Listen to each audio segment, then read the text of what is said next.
একটিভাবে যদি বন্ধ করিলাই তাহলে ওইটা আমলে কলিল এটা অবস্থায় আপনি নামাজ পড়িতে পারবা, কোনো অসুবিধা হইতো না। মৌলানা সাহেবের কাছে আমি ওটা মশলা জানতাম স্যার, যে নামাজরত অবস্থায় কেউ নামাজ পড়ে এই অবস্থায় মোবাইলের মাঝে যে সময় রিংটোন বাজে তখন এই রিংটোনটে অফ করা, এটার সহি শুদ্ধ তরিকা কোনটা? যে নামাজও এরকম মোবাইলে যেদিন করে রিংটোনটা অফ করে বা সাইলেন্ট করে তখন তার নামাজ ভঙ্গ হইতো না, নামাজ শুদ্ধভাবে আদায় হয়ে যাইব।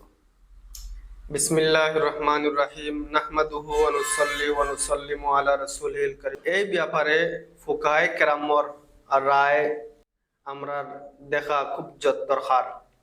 যেমন ফতোয়ায়ে আলমগীরির মধ্যে এবং ফতোয়ায়ে বাদায়ু সানায়ের মধ্যে আপনার আমলে কসিরর কিছু সংজ্ঞা হল বয়ান করছে।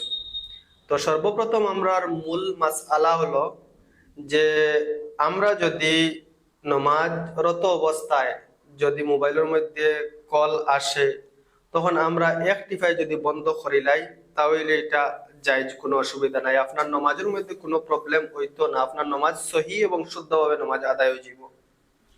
তো এখন প্রশ্ন হইল গিয়া যে ফকেট তাকিন বাহির করিয়া, অনেকে দেখা যায় যে ফকেট তাকিন বাহির করিয়া আপনার মোবাইল অফ করেন। এই বিষয়ে ফুকাহায়ে কেরামকলে আপনার মাসলা বয়ান করছেন যে এইটা হইল গিয়া আপনার আমলে কসিরের মধ্যে পড়ে। কারণ ফতোয়া আলমগীরের মধ্যে এইভাবে আছে যে কোনো মানুষের যদি এক রুকুনের মধ্যে, যেমন ফর এক্সাম্পল কিরাত ফরিদরা, তো কিরাত পড়ার অবস্থায় যদি তাই খাফড় যদি 3 বার যদি আপনার ঠিক করেন, কোনো সময় খাফড় দেখা যায় নমাজের মধ্যে এদিক সেদিক হয়ে গেছে, তো খাফড় একবারে যদি ঠিক করিলেন তাহলে এটা আমলে কলিল হইব। আর যদি একবার না 2 বার না 3 বারে যদি এটা ঠিক করেন তাহলে এটা হইব আপনার আমলে কসির। অর্থাৎ দূর থেকে একজন ব্যক্তি যদি দেখেন তাহলে মনে করবা যে এই ব্যক্তি নমাজ পড়িতরা না, তাই কিতা কটা খাফড় ঠিক কটা। তো এই দিকে ভিত্তি করিয়া আমরা যদি দেখি তাহলে দেখা যায় যে পকেট তাকিন মোবাইল বাইর করিয়া বন্ধ করা এটা আমলে কসির।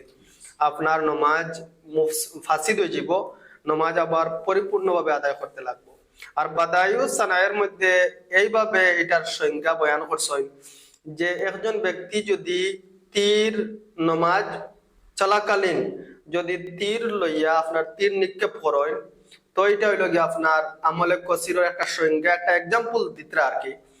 তো এইভাবে হইতে এটার দিকে আমরা যদি লক্ষ্য করি, দেখেন নমাজি ব্যক্তি নমাজ অবস্থায় যদি একটা তীর ধনুক লইন এবং তীর লাগায় যদি নিক্ষেপ করেন তাহলে এটা দূর থেকে একজন মানুষের যদি দেখেন তাহলে মনে করবা এই নমাজ পড়িতরা না, তাই তীরের প্র্যাকটিস দিতরা।